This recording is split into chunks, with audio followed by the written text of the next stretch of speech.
The December wind rattled the windows of Graceland on that cold evening in 1976. But inside the mansion, warmth filled every corner as Elvis Presley sat in his favorite leather chair, watching his 8-year-old daughter Lisa Marie play with her dolls on the thick carpet nearby. The Christmas tree lights twinkled softly in the corner, casting a peaceful glow across the room where father and daughter had created their own little world, away from the chaos that surrounded Elvis's life. Outside those walls, Elvis was still the king of rock and roll. His concerts sold out in minutes, his records topped the charts, and millions of fans screamed his name wherever he went. But inside Graceland, especially during these quiet winter evenings, he was simply daddy to a little girl who saw past all the fame and fortune to the man who read her bedtime stories and helped her with her homework. Elvis had been struggling lately, though Lisa Marie was too young to understand the weight her father carried on his shoulders. The constant pressure of performing, the demands of his manager Colonel Parker, and the loneliness that came with being one of the most famous people in the world, had been eating away at him. He'd been asking himself hard questions about his life, his purpose, and whether all the success was worth the emptiness he felt inside. That December evening felt different somehow. There was something in the air, a stillness that made Elvis pay closer attention to his daughter's innocent chatter and the way she looked at the world with such pure wonder. He had no idea that in just a few minutes, Lisa Marie would ask him a question so simple, yet so powerful, that it would change everything. A question that would lead him to make a decision so shocking that it would stun the entire world and transform not just his career, but his very soul. The conversation that was about to unfold would become the most important moment of both their lives. Lisa Marie suddenly looked up from her dolls, her big blue eyes filled with the kind of serious expression that only children get when they're thinking about something really important. She had been unusually quiet that evening, and Elvis could tell something was on her mind. As she walked over to him and climbed onto his lap, settling against his chest like she had done 1,000 times before, Elvis felt that familiar warmth that came from holding his little girl close. "Daddy," she said in her sweet voice, looking directly into his eyes with that innocent honesty that children possess. "Can I ask you something about God?" Elvis smiled and nodded, expecting one of those simple questions about heaven or angels that kids often ask. But what came next would shake him to his very core. "At Sunday school, they tell us that God wants us to serve Him with our whole hearts and use our gifts to help people and spread His love," Lisa Marie continued, her small hands playing with the buttons on Elvis's shirt. "But Daddy, if God gave you the most beautiful voice in the world and made you so famous that everyone listens to you, why do you sing about things like hound dogs and blue suede shoes instead of singing about Him?" The question hit Elvis like a lightning bolt. In that moment, sitting in his luxurious mansion surrounded by all the success and wealth he had accumulated, he felt completely exposed by his 8-year-old daughter's simple, innocent observation. She wasn't trying to judge him or make him feel bad. She was just genuinely curious about why someone who had been given such an incredible gift from God wasn't using it to serve the one who gave it to him. Elvis sat there in stunned silence, feeling his heart race as the truth of her words sank in. All these years he had been singing songs that entertained people, made them dance, made them scream with excitement. But when was the last time he had used his voice to truly serve God? When had he last stood on stage and pointed people toward heaven instead of just making them feel good for a few hours? Lisa Marie waited patiently for his answer, not knowing that her innocent question had just shattered her father's understanding of his entire life's purpose. Elvis realized in that moment that God had been trying to get his attention for years, and he had just used the pure heart of a child to deliver a message that would change everything forever. Elvis held Lisa Marie close, his mind racing as her innocent words echoed in his heart. He kissed the top of her head and whispered, "Baby, you've given Daddy something very important to think about." After tucking her into bed that night, Elvis found himself unable to sleep. He walked the halls of Graceland, Lisa Marie's question playing over and over in his mind like a song he couldn't forget. For the first time in years, Elvis really looked at his life with honest eyes. He had everything money could buy: mansions, cars, jewelry, and fame beyond imagination. But deep inside, there was an emptiness that all the success in the world couldn't fill. He had been raised in church, singing gospel songs before he ever dreamed of rock and roll. His mother Gladys had taught him to love God and use his gifts to serve others. Somewhere along the way, he had lost sight of that simple truth. That night, Elvis did something he hadn't done in a long time. He got down on his knees beside his bed and prayed. Not the quick, casual prayers he sometimes said before meals, but real, honest prayer from the depths of his soul. "God," he whispered in the darkness, "I think you've been trying to talk to me, and I haven't been listening. Please show me what you want me to do with this life you've given me." Over the next several weeks, something incredible began to happen. Elvis started reading his Bible every morning, really studying it like he used to study his music. He called his old friend from church, Reverend James Blackwood, and they spent hours talking about faith, purpose, and what it meant to truly serve God. Elvis confided in him about Lisa Marie's question and how it had shaken him to his core. "Elvis," Reverend Blackwood told him during one of their late-night phone calls, "maybe God gave you that voice and that platform for reasons bigger than entertainment. Maybe he's been waiting for you to ask him what he really wants you to do with it." Those words haunted Elvis in the best possible way. He began to imagine what it would look like to use his fame and his voice to actually serve God instead of just entertaining crowds. What if instead of singing about heartbreak and dancing, he sang about hope and salvation? What if he used his concerts to bring people closer to God instead of just making them feel good for a few hours? But the more Elvis thought about this calling, the more scared he became. Making a change like this would mean giving up everything he had built. His manager, Colonel Parker, would be furious. The record companies would drop him. Most of his fans might abandon him. He would lose millions of dollars and possibly destroy the career that had made him the most famous entertainer in the world. Night after night, Elvis wrestled with this internal battle. On one side was the comfortable life he knew, the money, the fame, the screaming crowds who loved him just the way he was. On the other side was a calling that felt bigger than anything he had ever experienced, a pull towards something that scared him and excited him at the same time. As Christmas approached, Elvis knew he was standing at the most important crossroads of his life. Lisa Marie's simple question had opened a door in his heart that he couldn't close. God was asking him to make a choice that would require everything: his career, his wealth, his reputation. The decision he was about to make would shock the world and change the course of music history forever. If this incredible story of how one child's innocent question changed the king of rock and roll's entire life is touching your heart, please take a moment to hit that subscribe button and give this video a thumbs up.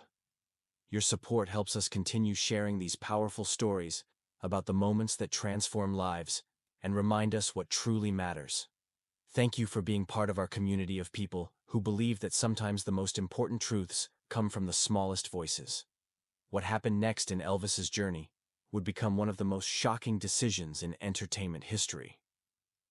As the new year of 1977 began, Elvis had been praying and wrestling with God's calling for weeks. He knew in his heart that something had to change, but he had no idea just how radical that change would be. On a cold January morning, Elvis made a phone call that would set everything in motion. He called his manager, Colonel Parker, and asked him to come to Graceland immediately for an urgent meeting. He also reached out to his closest friends and band members, telling them he had something important to discuss that would affect all of their futures. As these men who had been with Elvis through his rise to fame gathered in Graceland's living room that January day, none of them could have imagined what they were about to hear.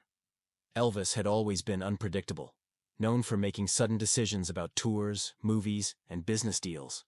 But what he was about to tell them would go beyond anything they could have expected.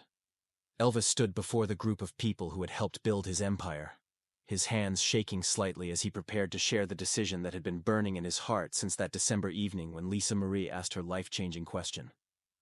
The room was completely silent as everyone waited to hear what the king had to say. What came out of Elvis's mouth next would send shockwaves through the music industry and leave everyone in that room absolutely stunned. The decision he was about to announce would prove that sometimes when God calls, even the most successful person in the world is willing to give up everything to follow that calling. Elvis looked around the room at the faces of the men who had been with him through everything: Colonel Parker, his band members, his closest friends and advisors. These were the people who had helped him become the biggest star on earth. Now, he was about to tell them something that would change all of their lives forever. "Gentlemen," Elvis began, his voice steady but filled with emotion. "I've been doing a lot of praying and thinking since Christmas, and God has made something very clear to me. My little girl asked me a question that I can't ignore anymore. She asked me why I don't use the voice God gave me to serve Him, instead of just entertaining people." The room remained silent, but Elvis could see the confusion and concern growing on their faces. Colonel Parker shifted uncomfortably in his chair, sensing that something big was coming. Elvis took a deep breath and continued. "I've made a decision that I know will shock all of you, and probably shock the world. I'm walking away from secular music. I'm done with rock and roll, done with love songs, done with everything that doesn't point people toward God. From now on, I'm only going to sing gospel music and use my platform to spread the message of Jesus Christ." The silence in the room was deafening. Colonel Parker's face turned red as he realized what this meant for the millions of dollars in contracts and tours they had planned. Band members looked at each other in disbelief. Some of them had families to support and depended on Elvis's career for their livelihood. "I know this means giving up a lot of money," Elvis continued, his voice growing stronger with conviction. "I know it means losing fans and probably destroying everything we've built together. But I can't keep using God's gift for my own glory, when He's calling me to use it for His kingdom. I'd rather lose everything and serve God than keep everything and lose my soul." What happened next would prove that when someone truly follows God's calling, nothing in this world can stop the impact they're meant to make. In the days following Elvis's shocking announcement, the news spread like wildfire throughout the entertainment industry. Record executives called emergency meetings. Radio stations didn't know what to do with their biggest star suddenly refusing to sing the songs that made him famous. Fans around the world couldn't believe what they were hearing. The king of rock and roll was walking away from his throne to serve God. But Elvis had never been more at peace. For the first time in years, he slept soundly at night. The emptiness that had haunted him for so long began to fade as he threw himself into studying theology and preparing for his new calling. He enrolled in a seminary correspondence course and spent hours each day reading scripture and Christian books. The man who once studied every Elvis Presley song ever recorded was now memorizing Bible verses with the same dedication. Lisa Marie watched her father's transformation with wonder. The stressed, restless man she had known was becoming someone filled with joy and purpose. When she asked him if he was sad about giving up his famous career, Elvis smiled and pulled her close. "Baby girl," he said, "I thought I was the king of rock and roll, but now I know I'm just a servant of the real king, and that makes me happier than I've ever been." Elvis began reaching out to churches across the country, offering to perform free gospel concerts. The response was overwhelming. Pastors who had once criticized his hip-shaking performances now welcomed him with open arms. His first gospel concert at a small church in Memphis drew thousands of people who had never stepped foot in a house of worship before. The impact was immediate and powerful. When Elvis sang "Amazing Grace" and "How Great Thou Art," grown men wept. When he shared his testimony about how God had used his daughter's innocent question to change his heart, people lined up to give their lives to Jesus. Elvis discovered that his voice, when used to glorify God, had a power he had never experienced in all his years of secular success. Within months, Elvis was being invited to speak at revivals and religious conferences. His story of giving up everything to follow God inspired millions of people around the world. The man who had once made teenage girls scream with excitement was now moving entire congregations to their knees in prayer. Lisa Marie's simple question had not only changed her father's life, it had started a spiritual revolution that would touch countless hearts for generations to come.